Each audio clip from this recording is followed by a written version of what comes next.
वक्रतुंड महाकाय सूर्यकोटि समप्रभ निर्विघ्नं कुरु मे देव सर्वकार्येषु सर्वदा वसुदेव सुतं देवं कंसचाणूरमर्दनं देवकी परमानन्दं कृष्णं वन्दे जगद्गुरुं मुखं करोति वाचालं पंगुं नयति गिरिं यत्कृपातमहं वन्दे परमानन्दमाधवम् अखण्डमण्डलाकारं व्याप्तं येन चराचरं तत्पदं दर्शितं येन तस्मै श्रीगुरवे नमः। गुरुमाऊली साधना मंदिराच्या वतीने आयोजित केलेल्या मासिक शिबिरामध्ये सामूहिक शिबिरामध्ये सर्व साधकांचं गुरुमाऊली साधना मंदिराच्या वतीने हार्दिक स्वागत करतो। आमचे गुरुबंधू गुरुमाऊली साधना मंदिराचे अध्यक्ष आदरणीय नाना यांनी या ठिकाणी शिक्षक दिनाचं औचित्य साधनाचं चिंतन व्हाव्याची अपेक्षा व्यक्त केली आहे। वेगळ्या आपल्यावर बोलण्याचा मानस होता, परंतु आजच्या दिनाचं औचित्य सर्वांना समजावं आणि आपल्या जीवनामध्ये गुरूंचं आणि शिक्षकांचं महत्व काय आहे याचं अवलोकन आपण करावं या उद्देशानं जगद्गुरु तुकोबारायांनी गाथेमध्ये गुरु हे शिक्षक कसे असतात त्याचा उल्लेख करणारा एक अभंग लिहिलेला आहे। काय सांगू आता संतांचे उपकार माझं निरंतर जागविते काय द्यावे ज्याशी भावी उतराई ठेविता हा पायी जीव थोरा सहज बोलणे हितोपदेश करुणी सायास शिकविते तुका म्हणे वत्स धेन वेच चित्ती तैसे मज येते सांभाळित काय द्याव्या तशी भावी उतराई ठेविता हा पायी जीव थोरा। आपल्या जीवनामध्ये गुरु आणि सद्गुरु या दोघांचंही महत्व अनन्यसाधारण आहे। ज्याच्याकडून आपल्याला शिकायला मिळतं त्याला आपण गुरु म्हणतो, शिक्षक म्हणतो। जो शिकवतो तो शिक्षक आहे आणि ज्याच्याकडून आपल्याला आत्मज्ञान प्राप्त होतं किंवा आपल्याला पूर्णावस्था प्राप्त होते त्यांना सद्गुरु म्हणायचं। गुरु शिक्षकही होतात, गुरु सद्गुरु पण होतात। याचं चिंतन करत असताना एक गोष्ट लक्षात ठेवा, भगवान दत्तात्रय हे प्रत्यक्ष परब्रह्म असताना सुद्धा त्यांनी किती गुरु केले? 24 गुरु। का बरं त्याला 24 गुरुची गरज का भासली? विश्वमाऊली ज्ञानदेवीमध्ये म्हणतात, देखे प्राप्त्यार्थ झाले जे निष्कामता उराले तयाही कर्तव्य असे उरले लोका लागी। ज्याला सर्व प्राप्त झालंय तरी सुद्धा लोकांसाठी लोकव्यवहार ते करत राहतात, कारण त्यांच्याकडून आपल्याला शिकायला मिळत असतं। काय सांगू आता संतांचे उपकार माझं निरंतर जागविते। संतांचा उपकार कोणता आहे आपल्या जीवनामध्ये? आपण जागे आहोत का झोपलेले आहोत? आणि जागे आहोत ते कोणत्या ठिकाणी आणि झोपलेले आहोत ते कोणत्या ठिकाणी? जागा असणं वेगळं, जागृत असणं वेगळं। झोपलेला माणूस जागा होतो तो भौतिक पातळीवरच, पण जागा असलेला माणूस जागृत होतो तो गरज असलेल्या ठिकाणी। आपण सगळे जागे होतो पण आपण जागृत आहोत याची खात्री आपल्याला देता येत नाही। संत आपल्याला जागे करतात, याचा अर्थ सकाळी झोपेतून उठवतात का आपल्याला? तुकोबारांनी इथं काय म्हणायचं नेमकं? आज सर्वपल्ली राधाकृष्णांच्या निमित्तानं आपण शिक्षक दिनाचं जे औचित्य साधतो, शिक्षक आपल्याला काय करतात? एक लक्षात ठेवा, जगायला शिकवतं ते शिक्षण आहे आणि वागायला शिकवतं ते ज्ञान आहे। आणखी वेगळ्या भाषेत सांगतो, जगायला शिकवणारं सगळं शिक्षण आपल्याला शाळेत कॉलेजमध्ये मिळतं, पण वागायला शिकवणारं शिक्षण आपल्याला शाळा आणि कॉलेजमध्ये मिळेल याची खात्री नाही। संतांचं जागवणं काय ह्याच्यावर मला बोट ठेवायचं म्हणून तुम्हाला सांगून जातो। आज जेवढी काही शैक्षणिक धोरणं आहेत ही सगळीच्या सगळी शैक्षणिक धोरणं तुम्ही कुणालाही कुठल्याही विद्यार्थ्याला पाहून तपासून पहा, कोणत्याही शिक्षणाचा बेस हा चांगला नागरिक घडावा असा आपल्याला दिसत नाही. सगळ्या शिक्षणाचा बेस आज आपल्याला चांगला कमावता व्हावा, तो चांगला पैसे मिळवणारा व्हावा याच्यावर भर दिलेला दिसतो. याचा परिणाम काय झाला माझ्या बांधवांनो? आपल्याला जगायचं कसं हे प्रत्येक शाळा कॉलेजमध्ये शिकवल्यामुळं आपलं सगळ्याचं जगणं सुधारलं. आपल्या सगळ्याकडे टू व्हीलर आल्या, मोबाईल आले, चांगली घरं आली, छपरं गेली, चांगले कपडे आले, चांगल्या ठिकाणी आपण चांगलं म्हणजे जिथं आपल्याला एन्जॉय करायचं त्या ठिकाणी आपण एन्जॉय करायला लागलो. याचा अर्थ काय? आपलं जगणं सुधारलं, पण आपलं वागणं सुधारलं याची गॅरंटी आपण आपल्याला देऊ शकतो का? माझं वागणं सुधारलंय हे आपण कशाबरोबर तुलना करून ठरवावं की मी योग्य वागतोय? हा गोंधळ आपल्या जीवनामध्ये का निर्माण झाला? याचं कारण आम्ही वागण्यावर भर दिला आणि आम्ही जगण्यावर भर दिला आणि आम्ही वागणं वाऱ्यावर सोडलं. थोडं सोपं करून सांगतो.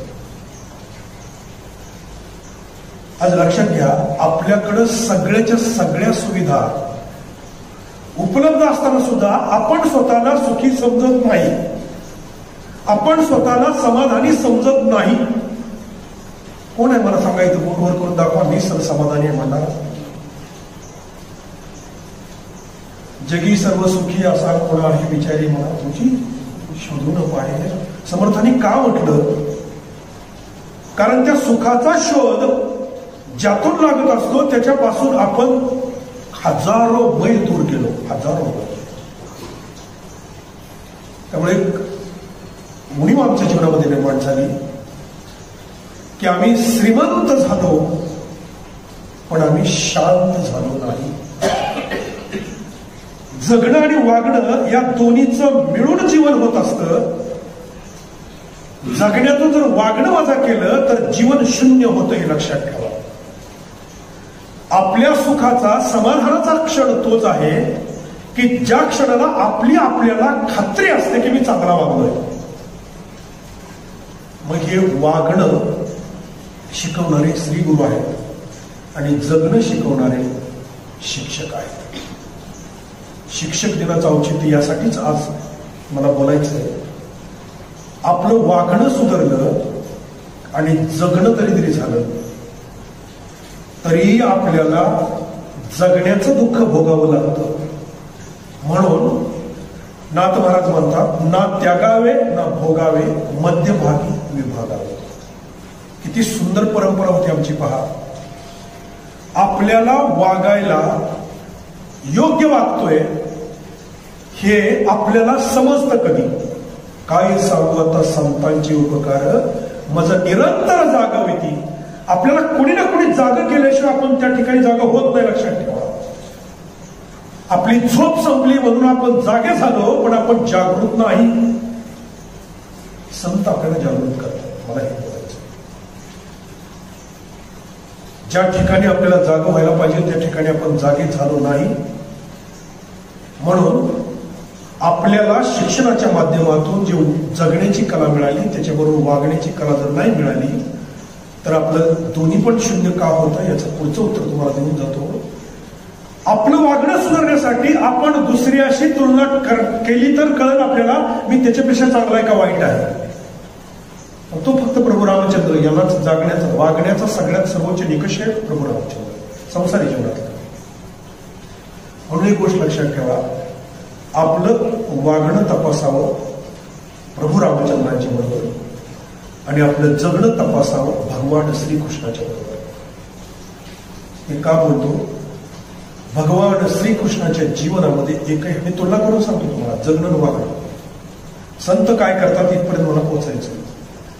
भगवान श्रीकृष्णाच्या जीवनामध्ये एकही हार नाही हे लक्षात ठेवा. हे जगणं आहे. माणसाच्या जीवनामध्ये लढायला कसं शिकावं हे भगवान श्रीकृष्ण शिकवतो.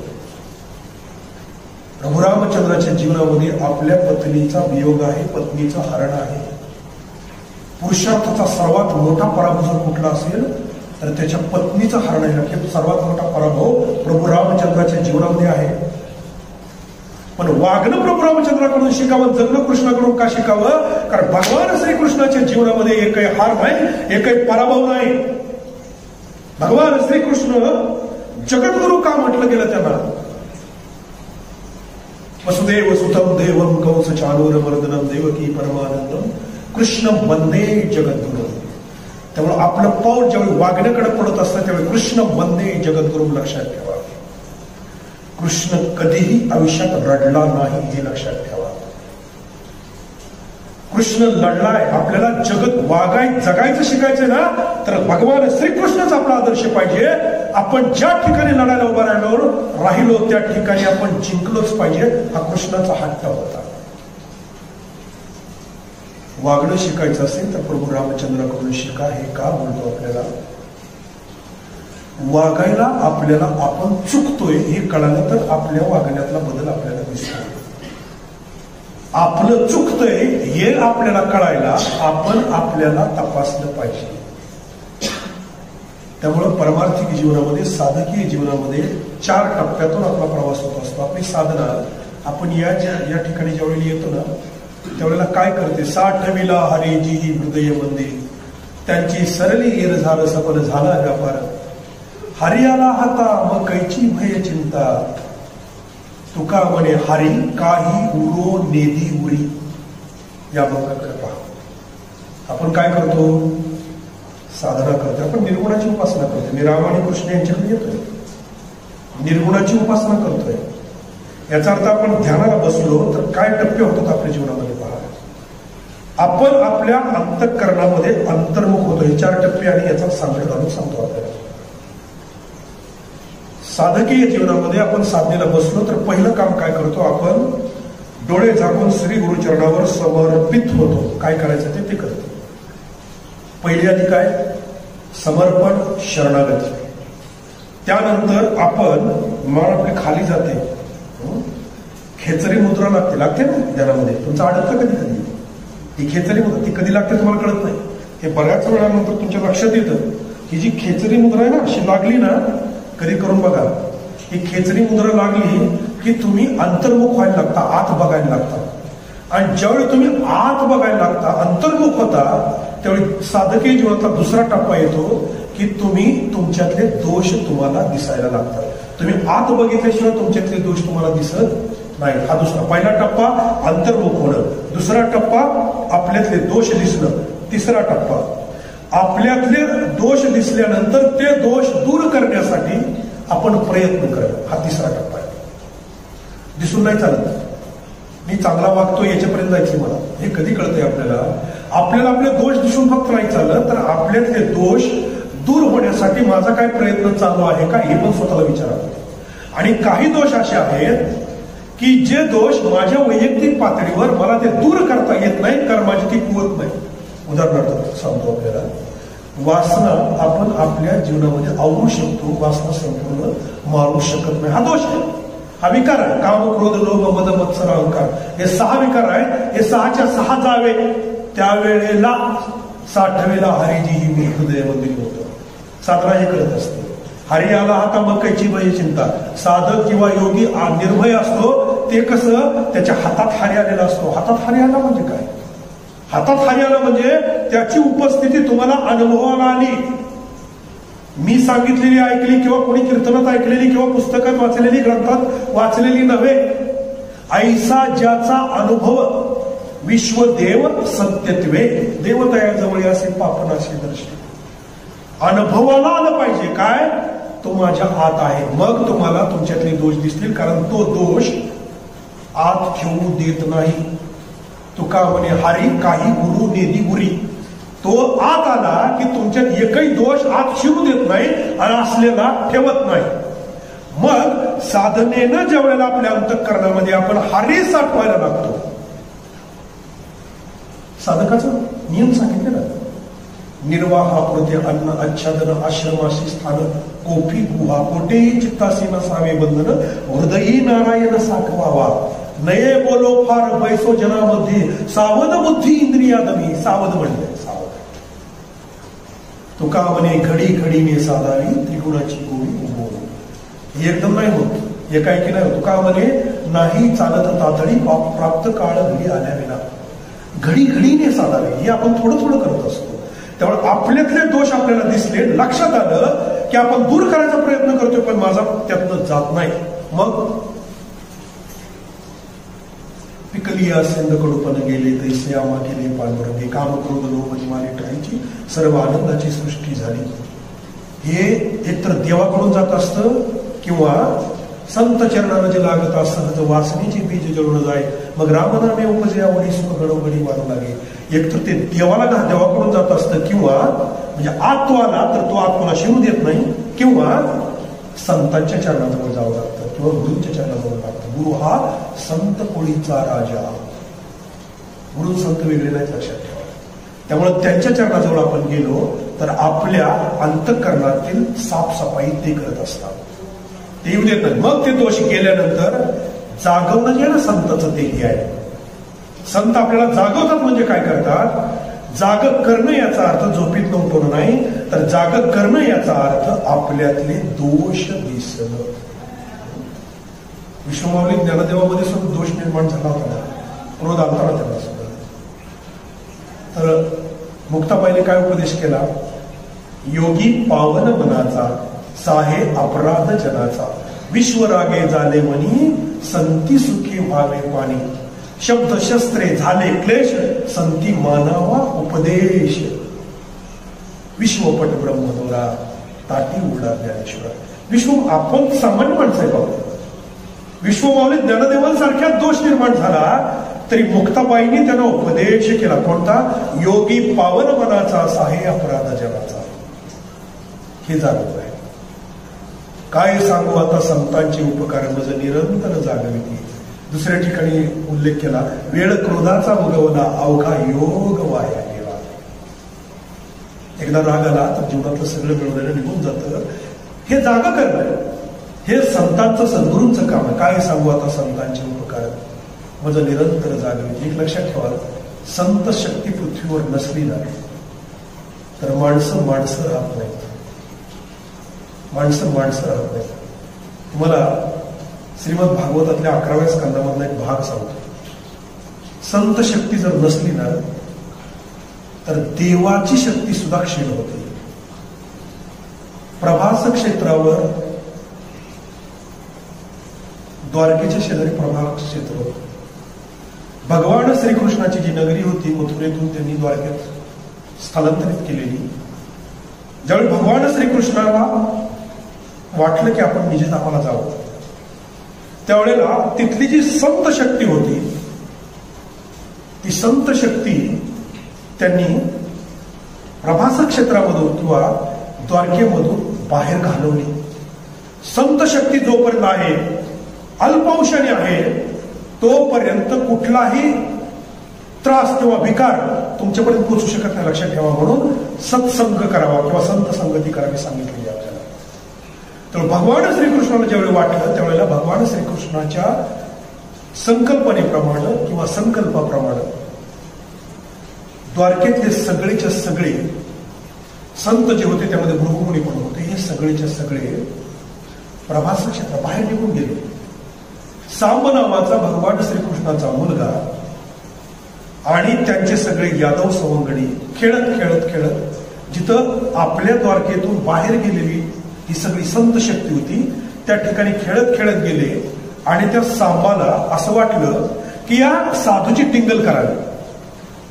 संताची जे ध्यानाला बसलेत ना यांची टिंगल करावी म्हणून त्याने काय केलं, त्या सांबाला एका स्त्रीची साडी नेसवली, त्याला असं वरती अशा चिंध्या बांधल्या आणि गरोदर स्त्रीचा त्याला आकार दिला.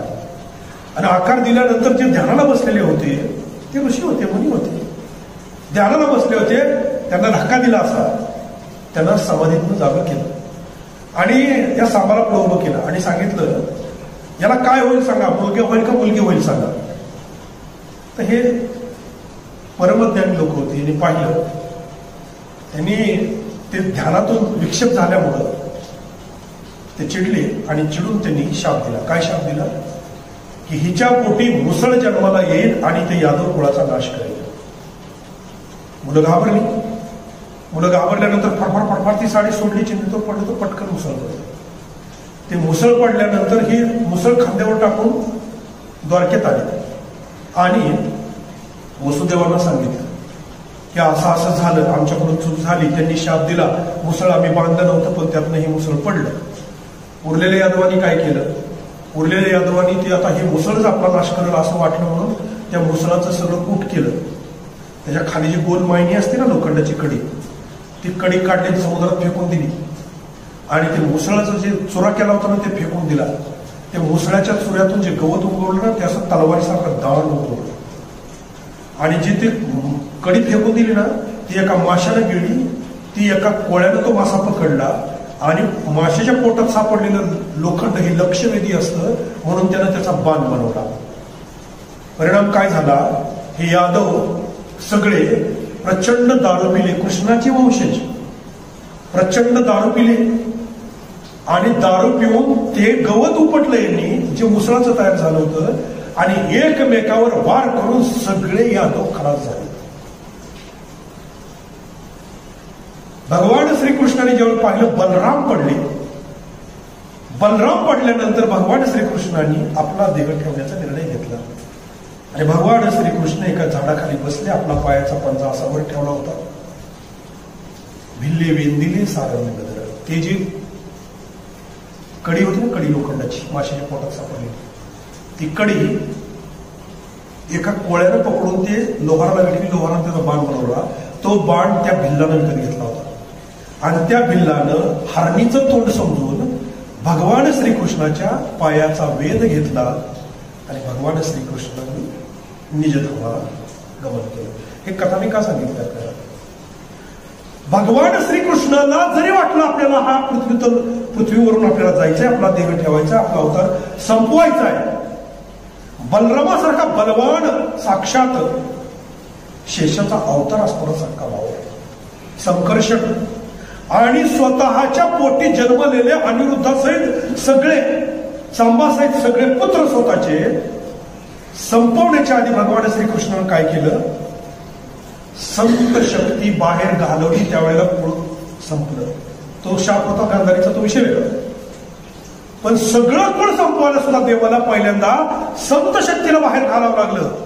त्यामुळे लक्षात ठेवा, ज्या वेळेला संत शक्ती आपल्या अंतःकरणातून, आपल्या घरातून, आपल्या समाजातून बाहेर जाते त्यावेळेला आपला नाश अटळ असतो. लक्षात ठेवा. आज कलियुगामध्ये कोरोनाचं संकट आलंय, सगळ्या गोष्टी आलेल्या आहेत. कोणालाही गॅरंटी नाही, आज कोणालाच गॅरंटी नाही मी पुढच्या उद्याचा दिवस जगेल का. हे का व्हायला लागले याची भीती का तयार झाली आपल्याला? कारण आपण संत शक्तीपासून हजारो मैल दूर गेलो. माझ्या बांधवांनो, हजारो मैल दूर गेलो. त्यामुळे संत काय करतात? आपल्याला तर जागवतात. ते जागवणं हे आहे की अरे बाबा, दुर्लभ मनुष्य देहो देहिनाम क्षणभंगुरा तत्रापि दुर्लभम मन्ये वैकुंठ प्रिय दर्शनम. हे संत आपल्याला जागवतात. अरे दुर्लभ आहे मानवाचा देह, इहलौकीचा हा देह, देव इच्छिता ती पाहे, धन्य आम्ही जन्म आलो, दास विठोबाचे झालो, आयुष्याच्या साधने सच्चिदानंद पदवी गेले. हे जागवणं आहे. काय? आयुष्याच्या साधने, जन्मभरीच्या श्वासा इतके मोजीने हरिनाम. जनाबाई बोलते, विकत घेतला श्याम कसा घेतला, नाही खरचली कवडी दमडी. कसा घेतला? जन्मभरीच्या श्वासा इतके मोजी हरिनाम. याचा अर्थ काय? आयुष्याच्या साधने सच्चिदानंद पदवी घेणे. अरे संसार कर, श्रीमंत हो, दांडगानी नेटका प्रपंच कर, जोडून या धन उत्तम व्यवहारे, उदास विचारे वेच करी. भिकाऱ्याला किंमत नाही. लक्षात ठेवा. पहिली लढाई लढायची असेल तर दारिद्र्याशी लढा. संत सांगतात. हे जागवणं आहे. लक्षात ठेवा. हे जागवणं आहे. भिकारी राहू नका. आपण वैभवात असलोच पाहिजे. दारिद्र्याचं समर्थन कुठल्याच संतांनी केलेलं नाही. फक्त पैशासाठीच जगणं याला विरोध केलेला आहे. याला विरोध केलेला आहे. काय बघा, धन मिळवणी कोटी सये नये रे लंगोटी. धन मिळवून कोटी सये नये रे लंगोटी, पाने खाशील उदंड अंती जाशील सुकल्या तोंड, पलंग नाहल्या सुपती शेवटी गोवर्या संगती, तुका म्हणे श्रम एक विसरल्या राम. आज पलंगावर आहे का, शेवटी काय, शेवटी संगत पलंगाची नाही गोवरेची आहे. हे कुणाला सांगितलं, ज्यानं तुका म्हणे श्रम एक विसरल्या राम. त्याला विसरला तुम्ही, त्याला विसरला की मग मात्र तुम्हाला शेवटी गोवऱ्या संगती हे लक्षात ठेवा. त्यामुळे त्याची निरंतर आठवण, त्याचं निरंतर सानिध्य, आयुष्याच्या साधने सच्चिदानंद पदवी घेणे हे जागवलं, हे संत जागवतात. हरियाला हाता मग कैची भय चिंता. जर तुमच्या हातात हरी आला तर तुम्हाला भीती आणि चिंता राहत नाही. जगण्यातला सगळ्यात मोठा आनंद हा भीतीनं आणि चिंतेनं जातो. भीती कशाची आहे, रोगाची आहे, दारिद्र्याची आहे, अपमानाची आहे आणि मरणाची आहे. बरोबर, ह्याच्या पलीकडे कोणाला भीती आहे, ह्याच्या पलीकडे भीती नाही. सगळ्यात मोठी भीती कुठली, शेवटची मरणाची आहे.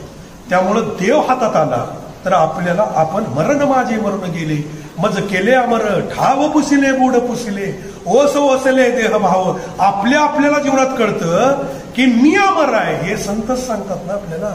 मग तुमच्या जीवनात मरणाची भीती संपते. ज्याची मरणाचीच भीती संपली त्याला दारिद्र्याची भीती राहत नाही, कारण तुम्ही विधेय अवस्थेत जाता. चिंता कुठली आपल्याला, एक लक्षात ठेवा, माणसाला चिंता कुठली माहिती आहे का, केलेल्या पापाची आणि न केलेल्या पुण्याची. नीट आहे का माझ्याशी. आज तुम्ही स्वतः विचार करून पहा, आपल्या अंतःकरणात सुद्धा दोन प्रकारची चिंता आहे. कुठली, एक केलेल्या पापाची आणि दुसरी न केलेल्या पुण्याची. तिसरी एक चिंता आहे भविष्याची आणि चौथी एक चिंता आहे साठवलेल्या पैशाची.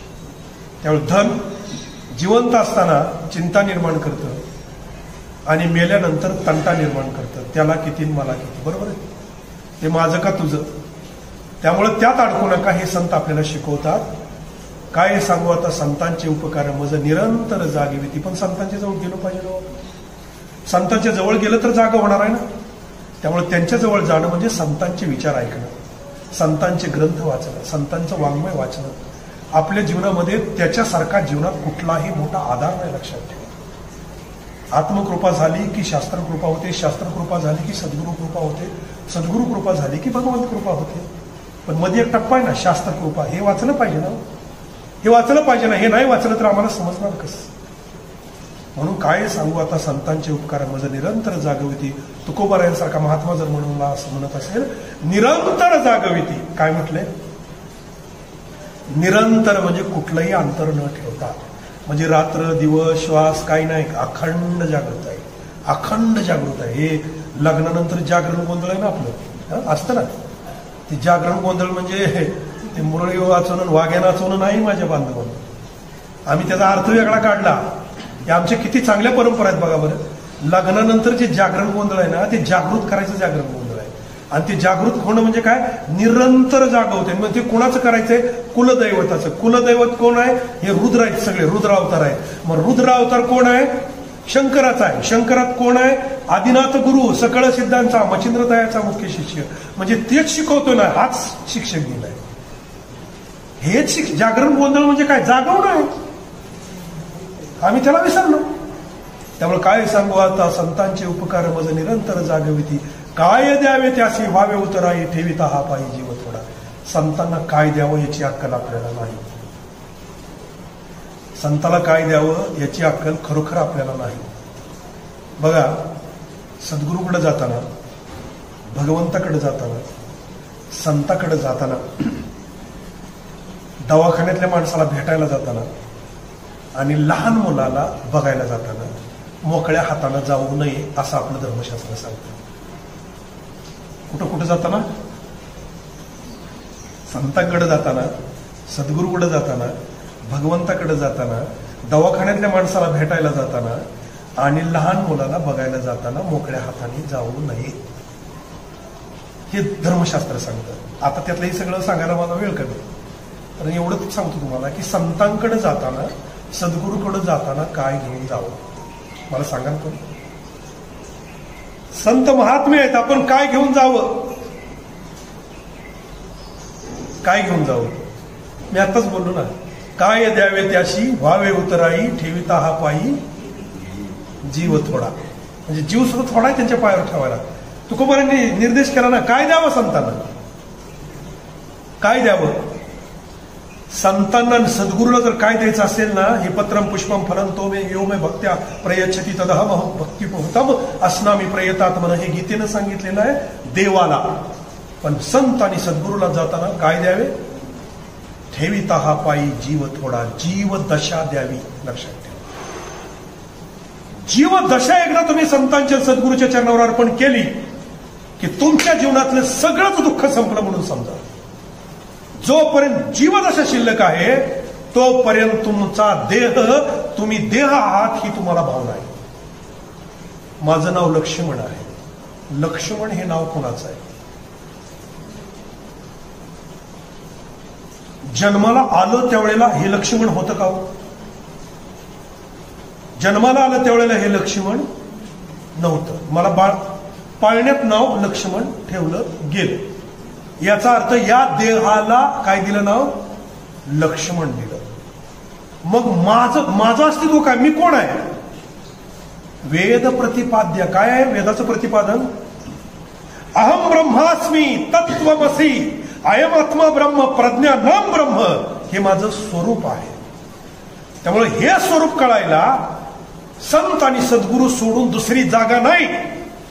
गुरु साक्षात परब्रह्म, अखंड मंडलाकारम व्याप्तम येन चराचरम तत्पदम दर्शितम येन तस्मै श्री गुरवे नमः.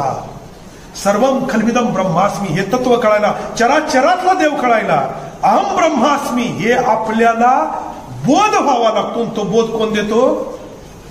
अखंड मंडलाकारम व्याप्तम येन चराचरम.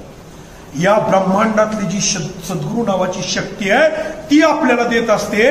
मग त्या शक्तीकडे आपण, ती शक्ती ज्या व्यक्तीनं धारण केलेली आहे त्या व्यक्तीच्या चरणाला भेटायला आपण गेलो, त्या संतांना सद्गुरूंना आपण भेटायला गेलो तर त्याला काय द्यावं? त्याला देण्यासारखं एकच आहे, जीव दशा द्यावी. ठेविता हा पायी जीव थोडा. आपण सगळं देतो, पैसे देतो, फुलं देतो, नारळ देतो, हार देतो, वाटल ते देतो, देणग्या देतो, दक्षिणा देतो, अन्नदान करतो, गायी देतो, राज्य देतो, जमीन देतो, घर देतो, कपडे गाड्या सगळं देतो. पण जीव माघारी घेऊन येतो. लक्षात ठेवा, आपण जीव देत नाही, सर्वस्व द्यावं. आपण सर्व देतो आणि स्व शिल्लक ठेवतो. सर्वस्व शब्दाचा अर्थ लक्षात ठेवा, सर्वस्व द्यावं याचा अर्थ काय? सर्व देतो पण स्व परत घेऊन येतो. म्हणून किती वेळा भेटायला गेला तरी दुःखातनं बाहेर पडत नाही. लक्षात ठेवा. त्यामुळे संतांना जर काय द्यायचं असेल, ठेविता, तुकोबारांनी निर्देश केलाय, आज डॉक्टरचं बोलत आहे, जीव दशा द्यावी. जीव दशा. आपण संतांजवळ गेल्यानंतर, सद्गुरू जवळ गेल्यानंतर जीव देऊन टाकावा. जीव म्हणजे मरायचं नाही. लक्षात ठेवा की आता ह्या जीवाचं काय करायचं ते तुम्ही करा, मी आत्मा आहे. मग तुमच्या जीवनातलं दुःख संपलं म्हणून समजायचं. संतांजवळ गेल्यानंतर, सद्गुरू जवळ गेल्यानंतर दुःखाचं निवारण जे होतं ते आपण साधक झालो तर होतं. शिक्षक कोणाला शिकवतो? कोणाला? तू विद्यार्थी झाला तर ना. विद्यार्थी शब्दाचा अर्थ काय? विद्यालय, महाविद्यालय, विद्यापीठ हे शब्द आम्ही वापरले, पण तिथं विद्याच दिली जात नाही. तिथं काय दिलं जातं? शिक्षण दिलं जातं. फरक आहे दोन्हीमध्ये. फरक आहे दोन्हीमध्ये. विद्या देतो तो गुरु आहे, शिक्षण देतो तो शिक्षक आहे. विद्या देतो तो अहम ब्रह्मास्मीचा बोध करतो, शिक्षण देतो तो श्रीमंत व्हायला शिकवतो. कळतोय फरक मी काय बोलतोय? त्यामुळे सद्गुरू जवळ गेल्यानंतर जर तुम्ही जीवदशा त्यांना दिली, जीव त्यांना काय द्यावे त्याशी व्हावे उतराई, ठेविता हा पायी जीव थोडा. एकदा त्यांना जीवार्पण केला की उरलेलं जे आहे ते फक्त ब्रह्म आहे. लक्षात ठेवा, फक्त ब्रह्म आहे. अहम वैश्वानरो भूत्वा प्राणिनाम देहमाश्रितः प्राणापान समायुक्त पचाम्यन्नम चतुर्विधम. त्याने वाही दिलेली आहे, मी तुमच्यात आहे याची ओळख करून देणं. आणि हे ज्या वेळेला आपल्याला कळतं, हे ज्यावेळेला आपल्याला कळतं की अरे माझ्या अंतःकरणात तो आहे, मी कुठं शोधतोय? कुठे शोधशी रावडी आणि मंदिरी, हृदयातील भगवंत राहिला हृदयात. याचा अर्थ तो माझ्यात आहे हे मला कळालं. कोणामुळं? संतांमुळे हे जागवणं आहे, लक्षात ठेवा. आणि ज्या दिवशी तुम्हाला कळेल की माझ्या अंतःकरणामध्ये तो वास करतोय, त्या दिवशी तुम्ही जगातली सर्वात शक्तिशाली व्यक्ती असता, लक्षात ठेवा. जगातली सर्वात शक्तिशाली व्यक्ती तीच आहे की ज्या व्यक्तीला बोध झालाय की माझ्यात तो आहे. आणि हे ज्या वेळेला आपल्याला कळतं त्यावेळेला तुम्ही कुणापुढेही लाचार होत नाही, लक्षात ठेवा. तुम्ही कधीही स्वतःला अपूर्ण समजत नाही, तुम्ही स्वतःला परिपूर्ण समजता. आणि ही जीवनाची सर्वोच्च अवस्था आहे, हे मृत्यूपूर्वी आली पाहिजे. तुका म्हणे मुक्ती परनिली नोवरी, आता दिवस चारी खेळी मेळी, आता निश्चिंतीने पावलो विसावा, खुंटलिया धावा तृष्णेची. हे जीवनातलं सर्वोच्च मिळकत आहे, लक्षात ठेवा. सर्वोच्च मिळकत ही आहे. आपण जेवढं काय मिळवलेलं आहे ते सगळंच्या सगळं मिथ्या आहे. आणि हे जे आहे हे तुमचं जीवनातलं सर्वस्व आहे. त्यामुळं काय द्यावे त्याशी व्हावे उतराई, ठेविता हा पायी जीव थोडा, संत आणि सद्गुरू इथं पाया पडला किंवा ते एकदा हात किंवा ध्यान मुद्रा बांधून एकदा तुम्ही फक्त ओंकाराचा उच्चार करून सद्गुरूंचं स्मरण केलं तर जीव त्याला अर्पण करावा. जीव दशेत आहोत तोपर्यंत दुःख आहे. एकदा जीवदशा संपली आणि आत्मदशेत आपण आलो की 100% आपल्या जीवनातलं दुःख निवारण झालं. आणि माझं निरंतर जागविती, हे जे निरंतर जागणं आहे हे जागणं आहे की जीवदशा संतांच्या चरणावर अर्पण केली तर निरंतर जाग करणं म्हणजे झोपेत सुद्धा तुम्हाला भान असतं. अर्जुनाचे केस सुद्धा कृष्ण कृष्ण मंत्र म्हणत होते, लक्षात. हे आता नामजपातली बरीच लोक इथं आहेत. पर्रा, पश्यंती, वैखरी, मध्यम आणि वैखरी 4 आहेत ना जपाचे वाणीचे प्रकार.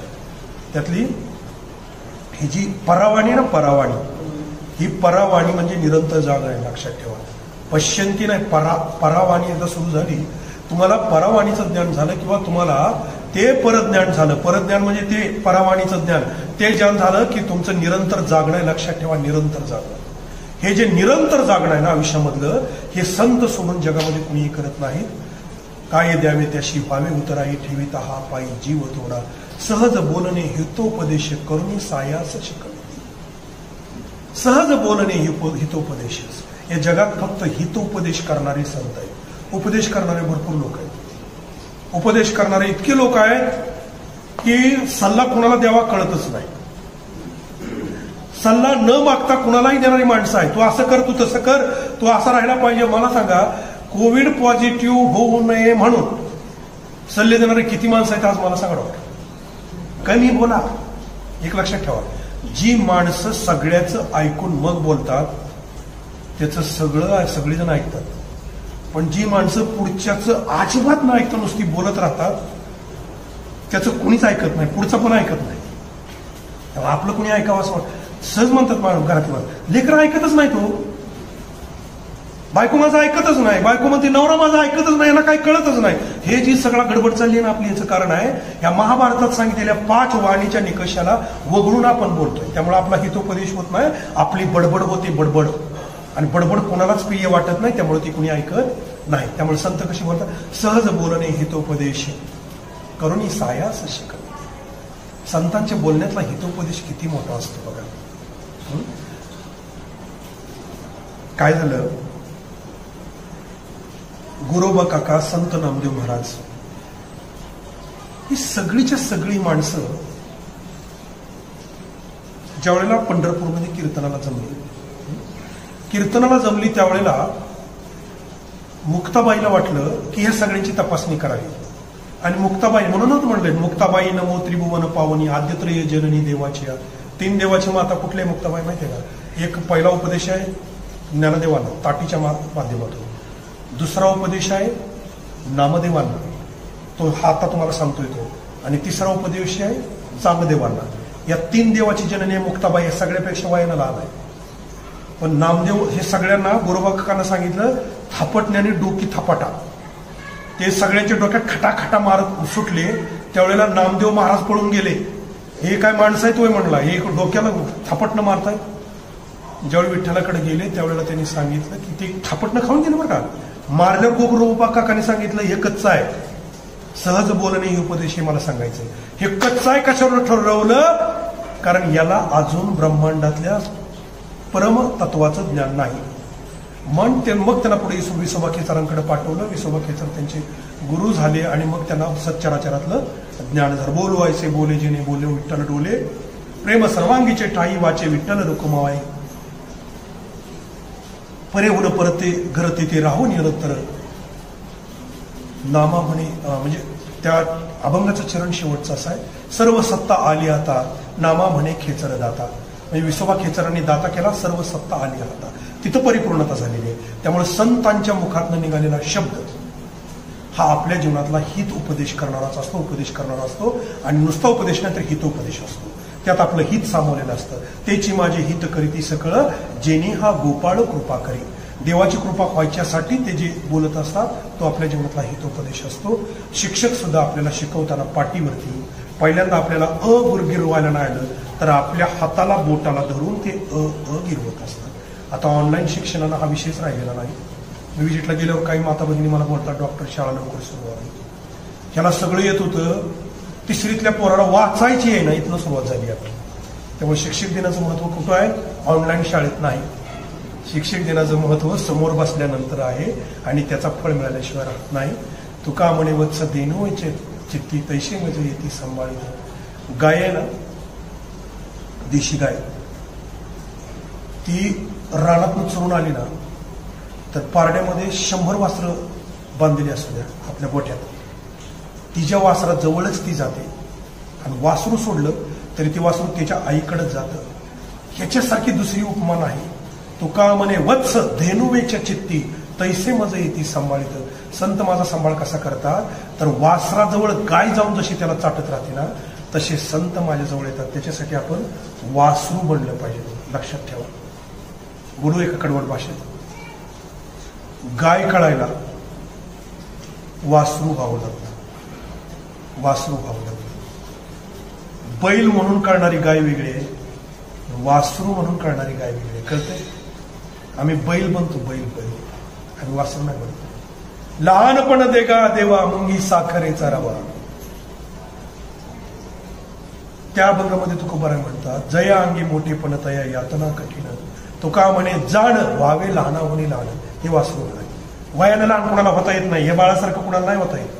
म्हातारा झाला परंतु कसं झालं पाहिजे? तुका म्हणे जाण व्हावे लहाना होणे लहान. हे वासरू आहे.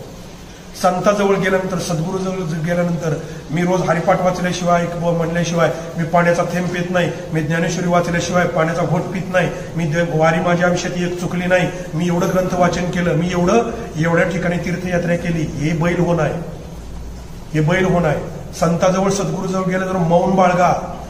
तुम्ही त्यांच्यापेक्षा खूप लहान आहेत. ते मनभर आहेत, आपण कणभर सुद्धा नाही. लक्षात ठेवा. त्यामुळे तिथं जाल त्यावेळेला वासरू व्हा, तर तुम्हाला ते येते सांभाळीत, तर तुमचा ते सांभाळ करतील. अन्यथा तुला तू समर्थ आहे ना, तुझी तू बघ. काय होतं? तुला इतकं येत आहे ना, तुझी तू बघ. आपण काय करतो माहितीये का? इम्प्रेशन मारण्यासाठी मी किती परमार्थिक आहे, मी किती आध्यात्मिक आहे हे दाखवण्यासाठी आपण बैल बनतो. लक्षात ठेवा. मी चुकवत नाही, माझी साधना चुकली नाही, हे बैल बनलाय. त्यामुळं संत किंवा सद्गुरू आपला सांभाळ कधी करतील? तुका म्हणे वत्स धेनुवेच्या चित्ती तैसे मज येती सांभाळीत. त्यावेळी ते सांभाळतील आपल्याला. कधी? वासरू झालो तर. लेकुराचे हित वाहे माऊलीचे चित्त. हे कधी होईल? आई म्हणून समजली तर. लेकुराचे हित लेकरू झालं तर. लेकरू होऊन कळणारी बाई आई असते. लेकरू वजा झालं तर ती फक्त बाई असते. लक्षात ठेवा. तर वासरू आणि लेकरू जवळच आहे. लेकुराचे हित वाहे माऊलीचे चित्त ऐशी कळवळ्याची जाती करी लाभावी न प्रीती. ते फक्त संत करतात. ते संत आणि आई सोडून जगात कोणालाही ती उपमा तुकोबारायांनी दिलेली नाही. त्यामुळं आईच्या ठिकाणी सुद्धा तुकोबारायांनी या भागामध्ये गाय वापरली. तसं शिक्षकाकडे जाताना, गुरुकडे जाताना, सद्गुरूकडे जाताना आपण वासरू व्हावं. आईकडे जाताना आपण लेकरू व्हावं. लेकरू झालं तर जगातली प्रत्येक स्त्री आपल्याला आई वाटेल. वासरू झालं तर जगातली प्रत्येक गाई आपल्याला आपली आई वाटेल.